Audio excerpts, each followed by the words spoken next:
1주택자는 선택을 하세요. 돈을 더 불리고 싶은지 아니면 여기서 그만할 건지. 난 세금 능력도 된다. 전 그러면 2주택자까지 괜찮다고 봐요. 특히 일시적 1가구 2주택 정말 괜찮다고 봐요.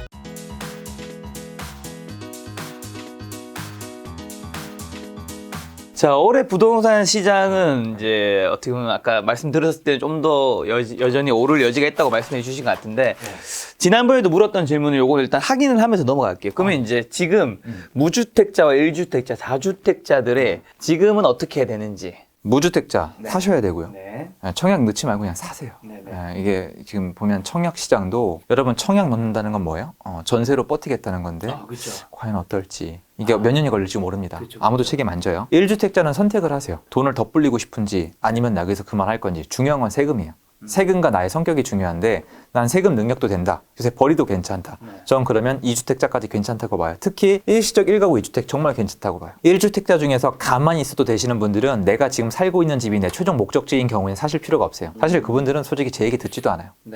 뭐 아크로 리버파크, 레미안데치 팰리스 아니면 잠실에 살고 계신 분들은 쟤 뭔 얘기하는 거야 하실 수도 돼요. 그런데 거기가 여러분 최종 목적지가 아니다. 그럼 봐보세요. 여러분이 갖고 싶은 아파트가 여러분이 지금 살고 있는 아파트보다 더 올랐을걸요? 그렇죠, 사실. 내가 밑으로 내려가고 싶은 사람은 없거든요. 그럼 어떻게 따라잡으실 거예요? 벌어서 돈 모아서 아파트 사는 시대는 끝냈지만 아파트를 살 때도 돈이 필요하죠. 그러면 아파트 한 채나 두 채 좀 늘려서 세금과 차익 중에 뭐가 클지 계산을 해보고 플레이할 수가 있겠죠. 그리고 여러분 주변에 보시면은 집 없는 분들도 좀 있으니까 한번 같이 상의를 해보세요. 그리고 다주택자. 다주택자는 정말 각자 도생인데 선택을 하세요. 자산 흐름이랑 세금에 대한 자신감이 없으시면은 타짜에 나오는 대사 있잖아요. 쫄리면 돼지시다. 약간 해도 돼요? 그래서 약간 그게 맞는데 감당 안 될 것 같으면 위험할 수가 있어요. 왜냐면 세금을 지금 당장 줄일 기존 안 보이고요. 해보시면은 이게 쭉 가다가 여러분이 지금 투자하고 있는 상품이 이게 대출이 언제 연장이 안 될지도 모르고 전세입자가 언제부터 다시 안 맞춰질지도 모르고 그리고 여러분이 이게 팔린다는 보장이 없어요. 여태까지 내 실력을 아시죠? 내 실력과 내 세금을 낼 수 있는 형편과 자금 흐름을 파악하신 다음에 늘릴지 줄일지 선택을 하세요. 심지어 여러분 저도 줄인다니까요. 전 줄이는데 여러분 전 줄이면서 말씀을 드리잖아요. 건물 보러 다닌다고. 저는 형태를 바꾸는 거예요. 근데 저는 줄일만 하니까 줄이는 거고 내릴 거라서 줄이는 게 아니고 저 지금 판 거 다 올랐어요. 하나도 안 빼고 알고 판 거예요, 정말로. 알고 팔아도 기분이 좀 그래요. 그런데 이 포트폴리오 관리예요. 여태까지 이렇게 했던 선배님들이 살아남았거든요. 한쪽에 몰빵하신 분들은 한 방에 가요. 제 2008년도에 사라지신 분들 많거든요. 그렇게 안 되려고요. 자, 2022년 지금 1월 중순 이 시점에서 서울 경기에서는 조금 저평가되어 있는 지역 어디 좀 보고 계신가요? 저는 최고로 이제 지난 지금 4개월 동안에 지금 계약을 10건 가까이 했어요. 경매를 3건을 낙찰을 받았고 이건 그리고 제가 개인적으로 매수한 게 한 2건 되고 그리고 나머지는 주변 분들 해드린 거예요. 도와준 거? 네, 도와준 거죠. 그런데 이런 지역들의 공통점이 뭐냐? 대출이 안 나오는데. 왜 그러냐? 대출이 안 나오는데 금매가 있으니까. 갑자기 경매 입찰을 엄청 열심히 하고 있었거든요. 근데 안 될 입찰 가격이라고 생각했는데 갑자기 낙찰이 된 거예요. 그때부터 시장이 굳기 시작하더라고요. 그리고 지금 제가 말씀드린 물건들 있잖아요. 호가 다 빠졌어요, 지금. 호가. 실거래가가 더 빠진 것도 있어요. 그러니까 낙찰받은 거는 굉장히 싸게 받았는데도 지금 수익률이 간당간당해요. 제가 산 다음에 호가가 지금 벌써 한 2천에서 3천이 빠졌어요. 근데 왜냐면 낙찰을 받았지만 취득세 12.4% 내야 되잖아요, 저는. 그러니까 한참 이렇게 차익을 남기고 했는데 취득세에서 한번 쭉 올라가고 시장이 굳어가면서 한번 내려오니까 요만큼 남아있는 거예요. 그래도 버티는 이유는 시장에 대한 제 믿음이 있기 때문이에요. 그리고 지인분들 도와드린 데는 말씀드렸지만 거의 7억부터 17억 사이 대출이 안 나와서 옮겨 타지 못하는 지역에 거기서 금매로 나온 물건들을 뽑아와서 시간이 지나도 안 팔리는 매물 중에서 매도인이 급한 물건을 찾아내서 한 번 더 가서 후려친 거 중에서 예스 된 것만. 금매의 금매. 그러니까 여러분들이 보는 가끔 실거래가 낮게 떴다고 신문기사 나오는 거 있죠. 실거래가 1억 하락했다. 그런 거 플레이를 하고 있는 거예요. 그런 시장이 지금 좋지. 서울에 지금 이 마당에 막 지하철이 어디 있다, 어디 학군이 좋다 따지기는 어려워요. 그거 다 따지면 사야 되는 데는 아크로 리버파크인데 우리 안 되지 않습니까? 그래서 지금은 일단 아파트로 첫 번째 매듭을 시작을 해서 아파트를 사야 된다. 대출이 안 되는 지역이라고 있는 거는 15억 이상 아파트 지역을 말하는 건가요? 아니요. 대출 15억 이상은 이미 대출이 안 나왔었기 때문에 적응이 끝난 시장이고 대출이 이번에 중지가 됐던 거. 그러니까 15억은 미만이죠. 그러니까 사람들이 지금 제일 많이 못 팔아가지고 묶인 지역이 서울 기준으로 봤을 때 한 7, 8억대에서부터 한 15억 하단까지. 한 13, 4억까지 이 중간대가 다 끼어 있어요. 거기에 호가를 낮춘 매물이 나오고 있고요. 특히 10억 원 안팎이 제일 많아요. 근데 거기서 일단 중요한 거는 어느 얼마대냐가 아니라 매도인이 얼마나 급한가요. 왜냐면 적정히 가격이 있어야지 깎아주시는 게 이분들이 저희가 급매로 내놓고 한 번 더 깎아주시는 이유는 본인 비과세 때문이거든요. 근데 생각을 해보시면 싼 데는 비과세 혜택이 크지가 않아요 이미. 한 10억 원 안팎이면 본인이 옛날에 샀으면 비과세가 크거든요. 그럼 그만큼 팔 때 팔아야 비과세를 받는데 지금 내가 깎아달라는 금액은 철저하게 미리 부동산 중개인을 통해서 이 사람의 비과세 금액을 대충 제가 알고 있는 거거든요. 거기서 간당간당하게 이 사람의 비과세 혜택을 저희가 가져오는 거예요. 근데 이게 플레이가 되려면 다 돌아다녀야 돼요. 제가 이번에 클래스 만드는 목적도 있지만 그래서 다 돌아다녔어요. 다 돌아다니고 리스트 다 만들어서 다 연락하고 매물 있는 거 다 확인하고 이러고 정말 추려서 매물 찾아서 거래하기가 너무 힘들어요 지금. 잘 안 뺏길라 그래요 매물을. 그래서 지금은 정말 힘든 시장이에요. 서울 경기에서 연결된 질문을 해주셨는데 아이디 인투 더 레인님이 네. 인천의 송도, 네. 청라 지역의 네. 전망은 어떻게 보시나요? 좋게 봅니다. 아, 좋게 봅니다. 예, 좋게 봅니다. 송도랑 청라는 지금 전망을 많이 물어보시는데 지금 아마 송도에 지금 미분양 난 거? 미계약이죠. 미분양이 아니라. 대출 중지 때문에 미계약이 나왔는데 이게 끝까지 저는 미분양이 날 거라고 생각하지 않지만 송도랑 청라가 처음 만들어졌을 때 특히 영종도에서 히트를 쳤는데 사람들이 얘기를 했어요. 유령 도시 된다. 근데 제가 뭐라고 했냐면 인천 분들이 제일 아쉬워했던 게 뭐냐면 인천 분들도 세월이 지나면서 수익이 많이 늘었단 말이에요. 인천은 단점이 뭐냐면은 서울에서 인천으로 넘어오는 게 아니라 인천 내부에서 수요가 먼저 돌아요. 근데 인천 내부의 수요가 어디로 도느냐? 양질의 택지. 우리 애기들 학교 깨끗하게 보낼 수 있는 양질의 택지가 생기면 다 가요. 여기 가시면 여기만 있는 게 아니라 신도시 개념이 많아요. 여기도 인천에 가면 몇몇 곳들이 있거든요. 그런 데로 많이 옮겨가시는데 지금도 계속 여기 수요가 있어요. 그래서 인천에서 돈 버신 분들은 송도랑 청라로 가고 싶어 하시고 송도는 일자리 호재 남아있고 청라는 7호선이랑 일자리 호재가 남아있기 때문에 그리고 앞으로 갈수록 공급 물량은 오히려 줄 거예요. 그러니까 검단 신도시 입주가 있긴 하지만 얘네도 인근 도시에서 찾아올 거거든요. 전 그래서 앞으로 좋게 봅니다. 아이디유님이 리모델링 되는 서울 지역에 집을 소유하고 있는데 현재 사는 곳은 경기도의 임대주택에 거주하고 있습니다. 리모델링 되는 지역으로 투자금을 더 내고 가야 할지 아니면 서울 집을 팔고 경기도 근방에 청약을 하는 게 나을지 고민입니다. 리모델링 되는 곳에 대해 투자 방향을 알고 싶습니다. 4명의 가족이고 아이들이 어려서 교육적 환경도 걱정되긴 합니다. 리모델링 되는 지역은 대학가 쪽이고 회사 위치가 강남이라 그것도 여러 가지로 고민되네요. 일단 저는 리모델링은 지금 앞으로 좀 많은 이슈를 받을 거예요. 왜냐면 정비 사업이 너무 막혀 있기 때문에 리모델링 된 집이 사실 구조가 안 예쁩니다. 이 리모델링이 어떻게 되는 거 혹시 아시죠? 잘 모릅니다. 요걸로 설명드려도 돼요? 네. 리모델링은 어떻게 돼 있으면 아파트가 이렇게 생겼잖아요. 그러면 이 베란다가 있는 쪽으로 집을 붙이는 거예요. 하나 더. 그러니까 예를 들어서 여기다가 이렇게 더 붙이는 거죠. 이렇게 접을게요.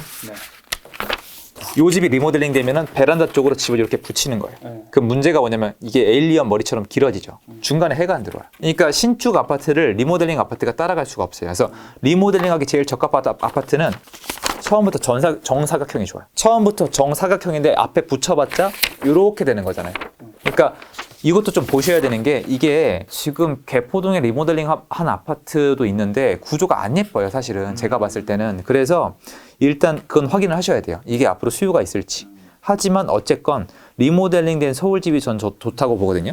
저는 투자금을 더 내고 리모델링 된 지역으로 가야 되는 게 맞다고 생각을 해요. 서울집을 팔고 경기도 근방에 청약을 넣는 건 저는 반대예요. 지금은 모든 사람이 여러분 거래가 막히면서 전부 다 위로 올라가기 위해서 애를 쓰고 있거든요. 팔고 상급지로 팔고 상급지로. 그렇죠. 근데 이분은 지금 내용은 복잡해 보이지만 거꾸로 하고 있기 때문에 근본적인 내용을 제가 찬성할 수가 없어요. 이건 대답은 간단해요. 서울집으로 가시는 게 맞아요. 서울집으로 가시는 게. 알겠습니다. 아이디 김성공님이 돈 없어도 시작해야 하나요? 경매로 빌라, 오피스텔, 아파트 순으로 하면 될까요? 항상 잘 보고 있습니다. 남자는 자신감, 어른님도 상남자. 김 작가님 오늘도 살살 쪼아가며 급 질문 훅 들어가는 질문 잘 부탁드려요. 항상 잘 보고 있습니다. 서민을 위한 질문 해주세요. 스민은 뭐예요? 스민? 서민, 스민 모르겠어요. 그냥 서민이라는 표현을 또 다르게 좀 바꿔서 하신 게 아닐까. 돈 없어도 시작해도 되는 게 아니고요. 김성공님. 돈 없이 시작해야 돼요 이제는. 저희 때랑 달라요. 이게 생각해보면 어른들은 항상 본인 시대에 있는 사고관을 만들거든요. 그렇죠, 그렇죠. 그게 그 시대의 성공 방정식이었어요. 아, 그럼요. 저희 어르신들 중에 여전히 그 얘기하는 사람도 있어요. 직장생활 꼬박꼬박 하라고. 맞아. 근데 그게 철학이세요. 못 바꿔요. 근데 저는 절대 동의할 수 없거든요. 부자가 되고 싶다면 직장생활은 답이 없으니까요. 저희 때는 돈을 모아서 시작하는 게 맞았어요. 그리고 그쵸. 개인적으로 저는 운이 좋아서 좀 돈을 차곡차곡 잘 모았는데 네. 요즘 젊은이들을 좀 물어보면은 네. 돈이 모일까요? 돈이 저는 잘 안 모일 것 쉽지 같아요. 않아요. 그리고 요새 제가 그걸 하란 말은 절대 아닌데 네. 예전에 비해서 투자 공부할 수 있는 거 그리고 투자 상품이 너무 많아졌어요. 많죠. 저 땐 비트코인 아예 존재하지 않았어요, 여러분. 맞아. 그리고 우리가 이렇게 쉽게 선물 옵션이나 해외 주식이나 국내 주식에 대해서 접근할 수 없었어요. 지금은 맞아요. 유튜브만 봐도 정말 제가 봐도 저 멋진 분이 나왔다. 막 저번에 말씀드렸던 제가 막 동강님, 막 보컬님 이런 분들이 막 무료로 좋은 거 알려주잖아요. 맞아, 저 때 그런 거 비슷한 것도 없었죠. 없었어요. 그러면 저라면 그리고 제가 하는 모든 얘기는 무책임합니다, 여러분. 왜 그런지 아시죠? 제 투자가 아니잖아요. 그렇죠. 네, 전 제 투자는 어마어마하게 신중하게 하는 사람이에요. 근데 막 얘기하는 건 아니지만 책임을 져드릴 수는 없다는 거예요. 근데 이미 결론이 난 게 지난 5년 동안 젊은이들의 얘기는 이거예요. 돈 모았는데 망했다. 맞죠? 맞죠. 4년 전에도 3년 전에도 2년 전에도 올해도 뭐라 그랬어요? 돈 모으다 망했다 그러죠. 근데 왜 반복하세요? 그럼 돈 모으다 망하지 말고 돈 조금만 모으면 뭐 하세요? 제가 봤을 때는 아파트를 현금으로 사는 시대가 끝냈죠. 아파트를 아파트로 사는 시대가 됐잖아요. 처음에 그 아파트를 사는 것도 현금을 모아서가 아니라 투자를 통해서 사는 게 맞는 것 같아요. 근데 이 투자에는 아파트 투자도 포함이 돼요. 아까 말씀드린 조금만 투자요. 실제로 가능하고요. 근데 만약에 여러분이 목돈을 좀 모았어요. 좀 심하게 말씀드리면 정말 요새 젊은 남자가 밖에 나가서 정말 몸 열심히 뛰면은 수강생분들 말로는 400 이상은 버시더라고요. 너무 무책임한 얘기일까요? 왜냐면 제가 안 해보고 말씀을 드리는 건 정말 예의가 아니라고 생각하는데 전 안 해봤거든요, 최근에는. 그러니까 어쨌거나 300 모은다고 쳐요. 그럼 몇 달 모으면 솔직히 1000 가까이 모이는데 생활비 쓰고 나서라도 500만 모여도 그 말씀드린 주식 고수들 보면은 한 500으로 시작하잖아요. 저는 옛날부터 궁금했던 게 주식 고수들이나 성공하신 분들은 투자금이 처음에 몇 억이 아니라 막 300, 500, 난 대학생 때 500으로 시작해서 30억을 모았다는 분들이 너무 많은 거예요.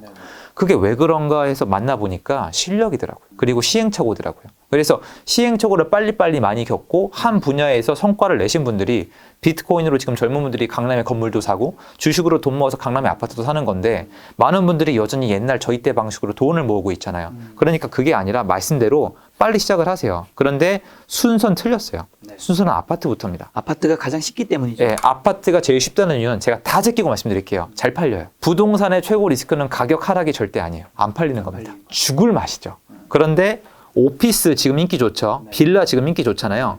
이거 수요 빠지면 먼저 빠져요. 왜? 예전부터 항상 수요가 늦었고 수요가 먼저 빠지고 아파트보다 훨씬 더 짓기 쉬워요. 그러니까 아파트부터 시작하시면 좋겠고요. 만약에 내가 돈이 정말 안 된다. 그러면은 경매를 통해서 빌라 오피스텔도 괜찮다고 생각해요. 아이디 김지햄님이 2011년 8월에 가용현금 대출 범위에서 실거주 한 채를 마련했습니다. 아, 축하드리고요. 축하드립니다. 저 작년 11월 마련했는데 기분이 작가님. 남다르더라고요. 앞으로도 부동산 투자를 계속 해나가고 싶습니다. 지금 실거주 집을 갈아타게 하면 한 채로 하는 게 좋을까요?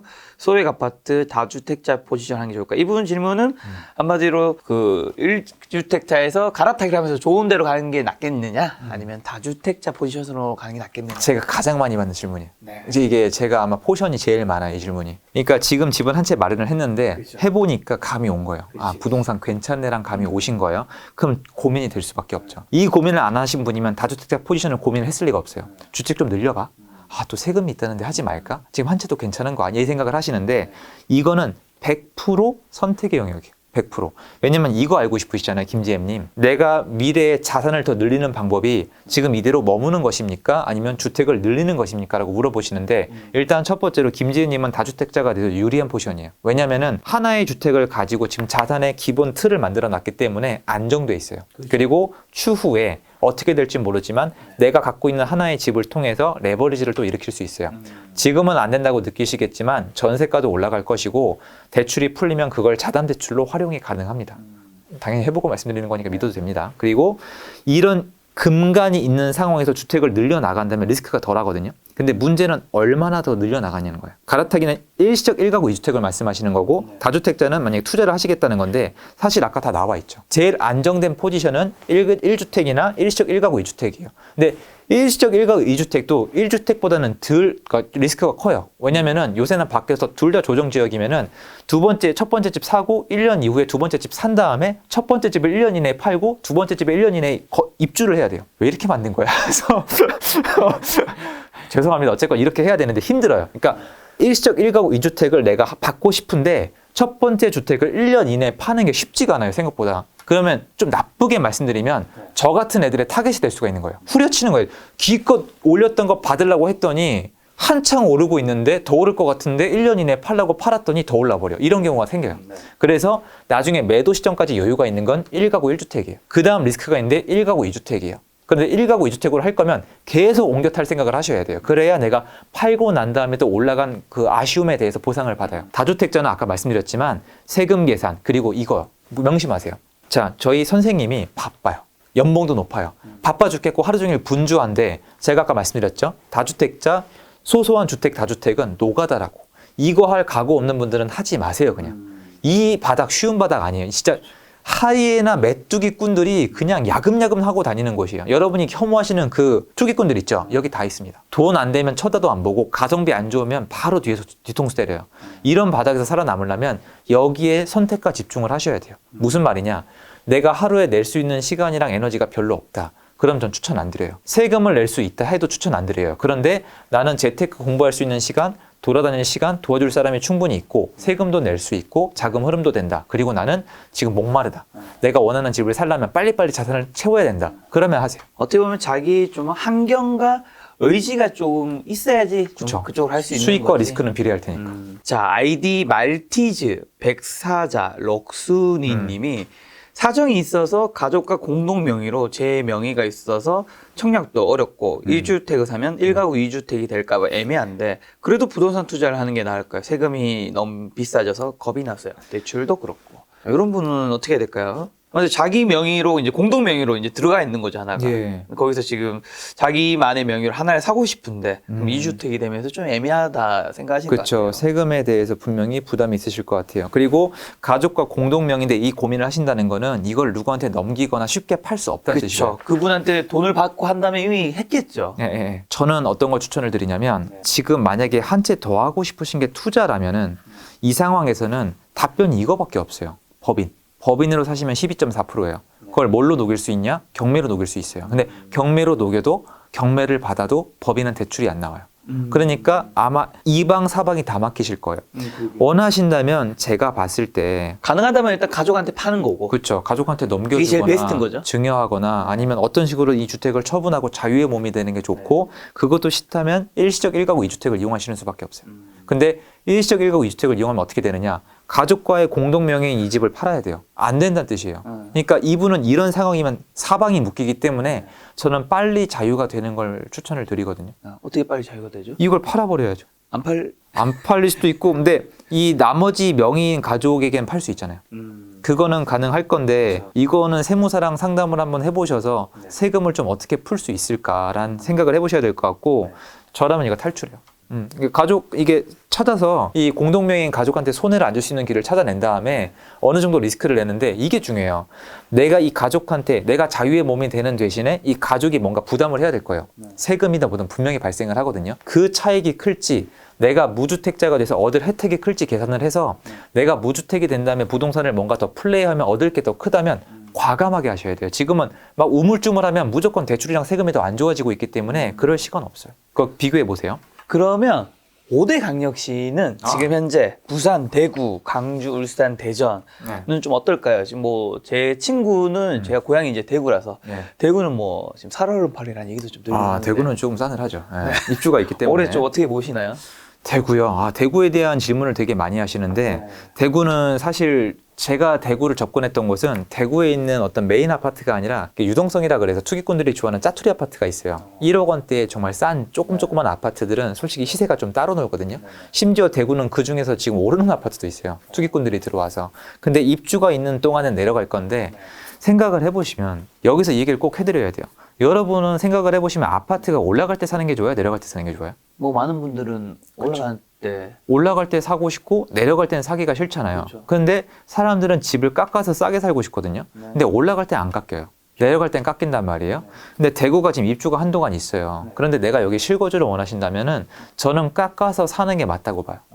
그리고 심지어 저는 지금부터 깎이는 매물이 보이거든요. 전 그거 지금 매수해도 된다고 생각을 해요. 그러니까 왜 그러냐면 이게 지금 제가 얘기한 게 리스크가 왜 크냐면 예전 같으면 제가 이 타이밍에 대구를 들어가라는 얘기를 안 해요. 유동성 시장이 아니고서는. 근데 입주장 때 원래 무너지는 게 전세가 무너지고 그다음 매매가가 무너지거든요. 네. 그럼 전세가 원래 무너지고 매매가가 넘어지려면은 전세가 인근에 공급이 많아야 돼요. 네. 구축의 전세 공급이 많으면 신축이 들어올 때 그게 다 흔들리거든요. 근데 그렇지가 않단 말이에요. 그럼 결론적으로 봤을 때 전세 매물이 기존에 부족하면 신규 공급이 들어와도 전세 시장이 덜 흔들려야 돼요. 그런데 지금 갑자기 왜 이렇게 됐냐? 대출 중지가 되면서 달라요. 제가 생각했던 것보다 대구에 입주가 시작됐을 때 데미지가 안 컸거든요. 네. 그리고 경기도권에도 서울에도 입주가 있을 때 데미지가 안 컸는데 대출 중지가 일어난 이후부터는 이 입주할 때 파장이 큰 거예요. 위축도 됐고 대출도 안 나오니까요. 네. 그러니까 한동안 이렇게는 되겠지만 이게 만약에 대출 중지가 멈추면은 기존의 전세 시장이 망가져 있기 때문에 입주에 대한 파괴력이 약해질 수도 있어요. 그때 되면 또 금매를 못 잡겠죠. 근데 중요한 건 이거죠.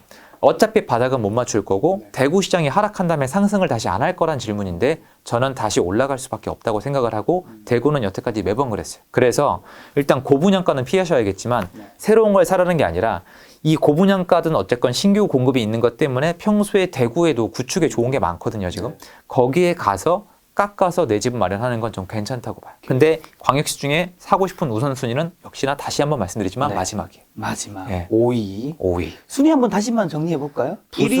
1위 부산, 네. 2위 울산, 울산. 3위 광주, 네. 4위 대전, 그 다음에 대구예요. 대구로. 자, 그럼 1위부터 다시 부산 한 번만. 부산은 수요가 많아서 네. 부산은 지금 움직임이 서울이랑 비슷해요. 매매 전세가 잘 가다가 지금 뜸해요. 멈췄습니다. 근데 이게 보면 대출 중지 영향이 있는 거거든요. 그리고 비싼 아파트가 많아졌다는 거예요. 근데 이 와중에 부산도 인근에 짜투리 지역이 많은데 거긴 또 투기꾼들이 올리고 있습니다. 그래서 부산도 입주가 없는 건 아닌데 부산은 옛날부터 입주가 있을 때 오른 적이 꽤 있어요. 부산은 이 공급, 이 수요가 세요. 인근에서 여기 아파트를 갖고 싶어 하는 사람들이 세거든요. 그래서 부산은 서울처럼 수요가 많이 잠재 있다는 판단하에 사도 좋다는 생각인 거예요. 네. 입주 때문이 아니에요. 입주량으로 따지면 부산은 1위는 아니에요. 2위는 울산인데요. 네. 울산 같은 경우는 입주량이 적어서 안정된 모습을 보여요. 그리고 광주. 광주는 애매해요. 입주 물량도 잠깐 많았다가 줄어들거든요. 1년 정도 많았다가 줄어드는데 광주가 한동안 못 오른 것도 있고 광주가 그리고 사실 보면은 입주가 잠깐 있고 없어지면은 여기만 넘기면 되거든요. 여기만 넘기면 되고 저는 광주의 메리트가 많은 분들이 이해 못하겠지만 전국적 광역시를 비교했을 때 좀 덜 올랐다고 생각해요. 그래서 입주가 당장 있음에도 불구하고 광주를 그 다음으로 뽑았고요. 대전은 세종시가 있고 입주 물량이 좀 있기 때문에 사실 지금은 제가 대전을 많이 추천드렸던 게 2019년도, 2018, 19, 20년까지는 추천을 드렸어요. 2020년에 제가 세종시 사지 말고 대전 사라 그랬다 욕을 먹었거든요. 제가 카페에 글이 남아 있어요. 근데 대전은 지금 와서는 강력 추천은 아니에요. 저라면 지금은 다시 세종시를 봐요. 근데 세종시를 다시 보란 뜻은 대전시가 올라가다가 상승력이 주춤할 수 있다는 뜻이죠. 그러니까 입주 물량은 무시할 수 없고 인근에 세종시도 있고 본인 입주량도 있고 많이 올랐던 느낌도 있기 때문에 수요가 느려질 거라는 생각을 해요. 그리고 그 다음이 대구예요. 대구는 지역은 좋아요. 근데 대구가 역사적으로 수요 공급에 되게 정직한 지역인데 공급이 있음에도 불구하고 보자고 했던 이유는 뭐냐면은 예전보다 전세 시장이 달라져서 입주의 파괴력이 약해졌기 때문인데 이건 데이터로 검증이 안 된 거예요. 지켜봐야 돼요. 근데 대출 중지란 변수 때문에 지금 흔들리고 있어요. 근데 여전히 저 의견은 똑같아요. 생각보다 예전보다 입주 이 장을 잘 지나갈 것이고 끝난 다음에 반등할 수 있다고 생각을 합니다. 오늘 얼음공장님과 인터뷰하면서 제가 느낀 거 한 가지 좀 여쭤보고 싶은 건데. 잘생겼다. 네. 저희는 뭐 얼굴로 승부하는 건 아니잖아요. 와이프가 요새 과잉 자신감을 심어줘서 죄송합니다. 예. 자존감을 높여주시고 계시네. 사모님께서. 얼른 가서 먹어야지. 얼음공장님이 투기꾼이라는 표현을 네. 지난번에도 이번에도 좀 많이 쓰시던데 네. 지난번 해주셨던 멘트가 내가 하면 투자고 남이 하면 투기꾼이라는 멘트를 네. 해주셨잖아요. 네. 그리고 오늘도 뭔가 투기꾼 얘기를 하면서 아까 전에 이제 다주택자는 또 필요하다고 얘기를 하셨지만 예, 예. 보통 또 사실 부동산 투자를 전문하신 분 대부분 다주택자 하잖아요. 예, 예, 예. 근데 그분들은 아무래도 사실 또 시청자분이 봤을 때는 다주택자 있고 투기꾼을 보는 그런 것도 있기 때문에 일부러 그 단어를 좀 안 쓰는 부분이 있거든요. 예, 예. 근데 얼음공자님이 투기꾼이라는 단어를 종종 쓰는 거 보면서 이분은 왜 종종 쓰는지랑 하나는 어떻게 보면 얼음공자님이 이 투기꾼이라는 거를 조금 필요하다고 보는 부분도 있지만 안 좋게 보는 부분도 좀 있나라는 생각이 좀 들었어요. 네. 어떠세요? 말씀드릴게요. 첫 번째로 투기꾼이라는 단어를 쓰는 이유는 명확해요, 사실은. 제가 제 채널이 생각보다 정말 이건 제 생각보다 커진 거예요. 사실 저 정말 감사드리거든요. 아, 벌써 12만 명 거의 가까이. 거의 가까이 됐어요. 11.6만 명. 저 정말 감사드리는 게 예전에 이렇게까지 기대 안 했어요. 와이프랑 같이 이 음식값 저희가 처음 시작할 때 힘들었거든요. 저희 딴에는 그러니까 돈이 없어서 힘들었다는 게 아니라 제가 재무 상태가 너무 위험했어요. 벌려놓은 게 와이프가 보고 저한테 물어봤었어요. 처음으로 오빠 어떡할 거야? 이거. 잘못하면. 잘못하면 무너지는 건데 이제 가는 건데 골로 어떡할 거라고 했는데 제가 사실은 저는 부동산으로 인생을 바꿨거든요. 저는 이거 확실히 느껴요. 옛날에 못하던 것들을 너무 많이 하는데 사실 여러분 이 제 인생을 바꾼 부동산이 봐요? 부동산으로 인생을 바꿨다? 그럴싸해 보이죠. 근데 제가 했던 건 뭐죠? 사고 팔고잖아요. 사고 팔면서 차익을 남긴 거잖아요. 여러분 이거 투기꾼이라고 부르지 않으세요? 그쵸? 저는 제 채널을 보시는 분들이 제 컨텐츠 많이 소비하고 제 채널이 커지고 이런 걸 기대를 안 했어요. 정말이에요. 저 와이프가 알아요, 이거는. 그걸 기대한 게 아니라 내가 좀 각이 지고 좀 꾸밀 줄 모르는 사람이지만 내 채널을 보시는 분들 중에 옛날에 나처럼 인생의 비참함을 느꼈다면 인생을 바꾸는 사람이 몇 명이라도 나왔으면 좋겠다는 꿈이 있었어요. 근데 그분들이 절대 두려워하면 안 되는 단어가 투기꾼이에요. 저부터 투기꾼이라는 단어를 어렵게 쓴다면 제 채널을 보시는 분들이 받아들일까요? 그렇죠. 여러분 투기꾼 욕하시는 거 좋지만 본인은 돈 벌기 싫으세요? 싫어요? 지금 모니터 앞에 혼자 앉아 계신데도 솔직할 수 없어요? 싫어요? 여러분 돈 제가 벌고 싶죠. 돈 된다 그러면은 정말 여러분 지금 LG 그 뭐죠? 에너지 솔루션 지금 증권 사무실 미어 터져요 지금. 돈 된다 그러면 눈에 보이는 게 없는 세상이에요. 돈 없으면 나만 비참하잖아요. 투자자인지 투기꾼인지가 중요합니까? 저는 뭐 제 멤버십 아니면 제 채널 이 시청자분들 아니면 저를 이렇게 응원해 주시는 분들이 돈을 버는 게 중요해요. 말씀드리지만 밖에 부자가 너무 많고 돈이 너무 많아요. 이 돈 여러분들이 가져갔으면 좋겠어요. 물론 제 거 먼저 챙기겠지만. 그래서 저는 여러분이 이 단어에 대해서 좀 받아들였으면 좋겠어요. 여러분들 제가 보기엔 제가 봤을 땐 여러분도 투기꾼이에요. 그리고 이거 아세요? 집을 안 사고 내려가길 기다리시는 분들이 있죠. 투기꾼이에요. 내려가면 사겠다면서요. 아니 맞잖아요. 내려가면 사겠다면서요. 시세를 맞추겠다는 거 아니에요. 집은 구매하는 것이 아니라 사는 곳이라면서요. 근데 내려가는 걸 왜 기다리고 계세요? 그럼 관심이 없다면 처음부터 관심이 없어야 되잖아요. 다 투기 마인드 가지고 있어요. 인간의 본능입니다. 그래서 이걸 쓰는 거고 가능하면 좀 들써야겠다. 대선 끝날 때까지 찌그러져 있어야지. 네. 이거 투기꾼 삐삐삐. 알겠어. 정리하면 우리 모두는 투기꾼이다. 하지만 그 가운데 어쨌든 혼자 올바른 죽을 수 투자를 없다. 하셔서 부를 쌓길 바라는 마음이신 건데. 아, 그럼요. 그렇죠.